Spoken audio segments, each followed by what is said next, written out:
नहीं है, आप अपने लोगों के ही द्वारा मारे जा रहे हैं। एक और आपको संस्मरण बताता हूं, उत्तर प्रदेश में दिल्ली की सरकार थी, एक पत्रिका निकलती थी अम्बेडकर टुडे, पारसनाथ मौर्य का बेटा उसको निकालता था, शायद आप लोग जानते हो। उस पत्रिका में सच्ची रामायण की चाबी पर डे निकलती थी।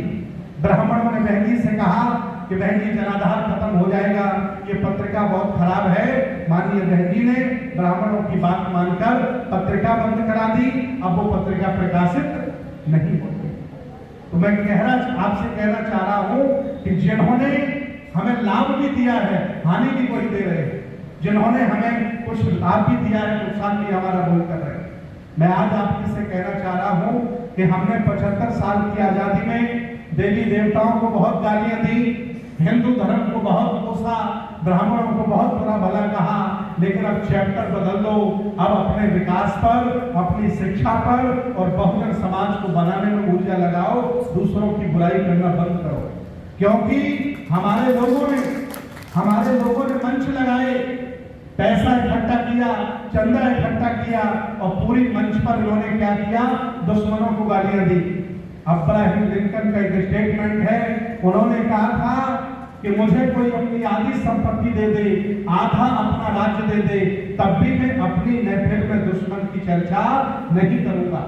लेकिन हम लोग अपनी महफिल में दुश्मन की चर्चा करते हैं। कसम खाओ आज के बाद ब्राह्मणों की चर्चा बंद करो, देवी देवताओं की चर्चा बंद करो, दुश्मनों की चर्चा बंद करो, अपने विकास की बात करो, अपनी विरासत की बात करो, आंदोलन की बात करो, बुद्ध की बात करो, अशोक की बात करो, ज्योतिबा फुले की बात करो, बाबा साहब डॉक्टर अम्बेडकर की बात करो, पेरियार ललित सिंह यादव की बात करो, इनकी चर्चा करो।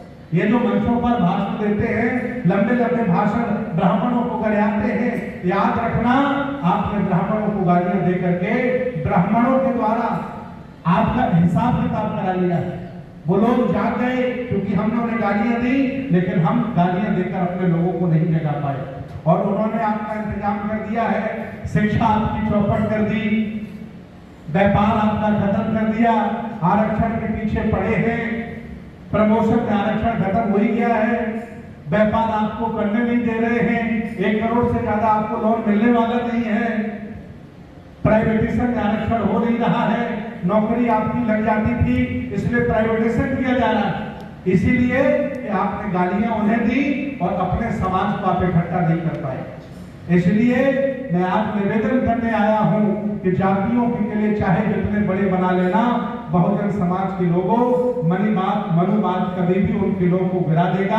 और जिस दिन तुमने बहुजनों के लिए बनाए, विचारधारा के लिए बनाए, उन्हें कभी भी मनुवादी गिरा नहीं सकता।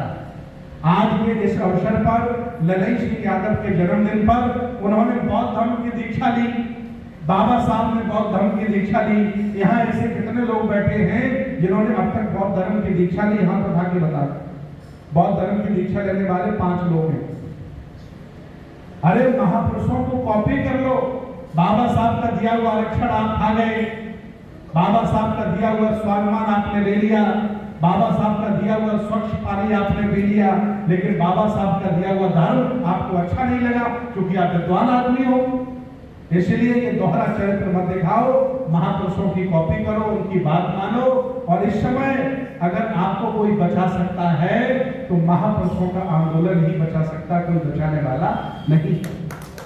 ये जो व्यक्तिवाद डेवलप हो रहा है, ये जो मसीहावाद डेवलप हो रहा है, बाबा साहब ने चिंता की थी, वो तुम्हें लेके डूबेगा और लेके डूबा है। इसलिए आज भी अगर मैं अच्छा काम करूं तो मेरी इज्जत करना, और मैं अच्छा काम ना करूं तो मेरे भक्त बनने की जरूरत नहीं है। अगर ऐसा करोगे, बाबा साहब चिंता करके गए हैं, आप मिट जाओगे, आने वाली पीढ़ी मिट जाएगी, कोई आपका सम्मान करने वाला नहीं रहेगा। इसलिए इस बहुजन आंदोलन में जितने भी संत गुरु महापुरुष पैदा हुए उनको बांटने की जरूरत नहीं है, वो एक ही श्रृंखला के हैं। उन्होंने मेरे लिए बहुत अच्छा कार्य किया। मैं आपको बताना चाहता हूं, बाबा साहब ने हमें सब कुछ दिया। जब भी उन्हें समय मिला तो उन्होंने हमारे लिए 3 विद्यालय बनाए। ज्योतिबा फुले ने हमारे लिए कितना बड़ा आंदोलन चलाया, उन्होंने भी 9 विद्यालय बनाए। मैं आपसे पूछ रहा हूं, आरक्षण का फायदा लेकर के बैठे लोग या आपको मौका मिला, प्रतिनिधित्व आप रहे, आपने कितने संस्थान चलाए, कितने स्कूल कॉलेज चलाए। आज इस समय वर्तमान में कोई ब्राह्मण आपका दुश्मन नहीं है, इस समय कोई आपका सवर्ण दुश्मन नहीं है, आपके अपने लोग ही आपके दुश्मन बने बैठे हैं। अगर उन्हें आपने समझा लिया,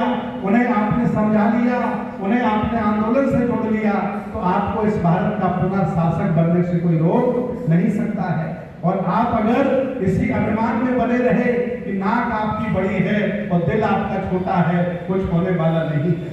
अब आपको नाक छोटी करनी पड़ेगी और ये दिल बड़ा करना पड़ेगा। सबको साथ लेकर, विचारधारा से जुड़कर इस आंदोलन को आगे बढ़ाइए, तभी हम ललई सिंह जी के जन्म का उनको श्रद्धांजलि देना, उनको याद करना पूरा कर पाएंगे। न मंच लगाकर जन्मदिन मनाते रहिए, उनकी बात मत मानिए। जानना अलग विषय है, अमल में लाना अलग विषय है। किताबें पढ़कर आप ज्ञान अर्जित कर लोगे, मुझे पूरा विश्वास है, क्योंकि आपको भाषा का ज्ञान है, आप पढ़े लिखे हैं, लेकिन अमल में नहीं लाओगे तो कोई फायदा होने वाला। इसलिए महापुरुषों के आंदोलन को अमल में लाओ, उस पर चलने का प्रयास करो और उस आंदोलन को आगे बढ़ाने का प्रयास करो, तभी हम अपने आप को बौद्ध में भारत की तरफ ले जा पाएंगे और शासक बनने की तरफ ले जाएंगे, अन्यथा कोई लाभ नहीं है।